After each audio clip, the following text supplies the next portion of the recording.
Hi మధుపిన్ని. Hi కీర్తన. ఏం చేస్తున్నావు ఈరోజు మా కోసం? ఈరోజు కాకరకాయ కారపకాయ అని చాలా ఓల్డ్ వంటకం, అది చేద్దాం. నీకెవరు నేర్పించారు? మా అత్తగారు. సూపర్ రా, స్టార్ట్ చేద్దాం అయితే. సరే, కావాల్సిన పదార్థాలు: ఒక 2 మీడియం సైజు ఉల్లిపాయలు, ఉప్పు, కారం, ఇంకా కాకరకాయలు చిన్నవి, ఎంత చిన్నవి దొరికితే అంత చిన్నవి తీసుకోండి. ఇప్పుడు ఇవే దొరికాయి నాకు. అండ్ ఒక పెద్ద నిమ్మకాయ సైజ్ అంత చింతపండు నానబెట్టి పెట్టుకోవాలి. అండ్ షాలో ఫ్రై కోసం ఆయిల్. కాకరకాయల్ని ఇట్లా పైన ఇలా కింద కట్ చేసి ఇట్లా మధ్యలో స్లిట్ చేసుకోవాలి. అన్ని కాకరకాయలు అట్లా స్లిట్ చేసుకొని పెట్టుకో. కొంతమంది గింజలు ఇష్టం ఉంటే ఉంచుకుంటారు, నా వల్ల లేని వాళ్ళు తీసేసుకోవచ్చు. నాకు గింజలు ఉంటేనే ఇష్టం.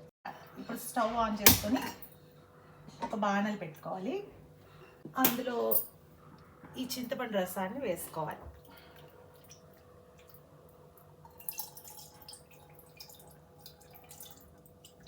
ఇందులో సరిపడినంత నీళ్లు కూడా పోసుకోవాలి. అవి కాకరకాయలు మునిగేంత వరకు ఉంటే సరిపోతుంది. అందులోనే కొంచెం సాల్ట్ అందాజుగా వేసుకోవచ్చు, కొంచెం పసుపు వేసి ఈ స్లిట్ చేసుకున్న కాకరకాయలన్నీ అందులో వేసేసుకోవాలి.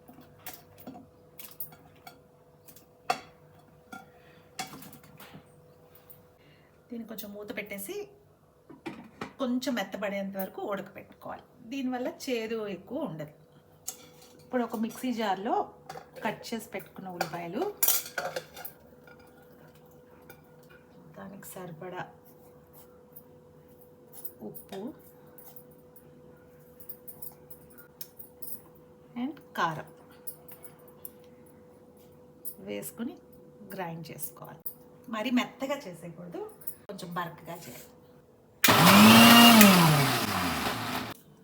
ఇప్పుడు మనం కాకరకాయలు ఉడకేయలేదో చూసుకుందాం ఒకసారి. మరి మెత్తగా అయిపోక్కర్లేదు, కొంచెం మెత్తబడితే చాలు.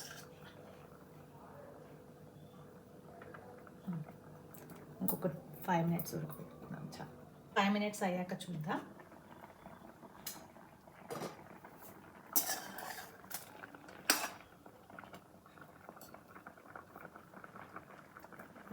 ఇలా ఉడికితే చాలు, కొంచెం పడపోసి. ఇప్పుడు వేరే బాణలు పెట్టుకొని షాలో ఫ్రై కోసం అందులో ఆయిల్ పోసుకోవాలి. దీనికి కొంచెం ఆయిల్ ఎక్కువే పడుతుంది, అలా అని మరీ డీప్ ఫ్రై అంత కాదు. కాగాక ఉడకపెట్టిన కాకరకాయలని అందులో వేసుకోవాలి. కొన్ని కొన్ని వేయించుకుంటే ఈజీగా వేగుతాయి, లేకపోతే టైం పడుతుంది. ఇప్పుడు నూనె కొంచెం కాగాక ఈ కాకరకాయలు ఇట్లా కొంచెం నీళ్ళన్నీ పోయేలాగా ఇట్లా పిండి ఇవి ఇందులో వేసుకో.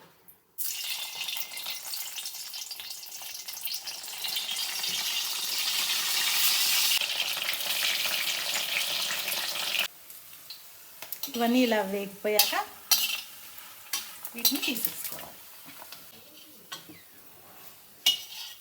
తీసిన వాటిలో ఇలా మనం ఉల్లికారాన్ని స్టఫ్ చేసుకోవాలి. మీకు ఎంత కావాలంటే అంత స్టఫ్ చేసుకోవచ్చు. మిగిలిన నూనెలో ఈ స్టఫ్ చేసుకున్న కాకరకాయలన్నీ వేసేసుకోవాలి. ఆల్రెడీ వేగిపోయాయి కాబట్టి కాకరకాయలు ఉల్లిపాయ వేగడానికి ఒక 2-3 minutes పడుతుంది అంతే. ఇప్పుడు స్టవ్ ఆఫ్ చేసేసుకొని ఒక సర్వింగ్ బౌల్లోకి సర్వ్ చేసేసుకోవాలి. కాకరకాయ కారపకాయ రెడీ. ఇది వేడి వేడి అన్నంతో సర్వ్ చేసుకుంటే చాలా బాగుంటుంది.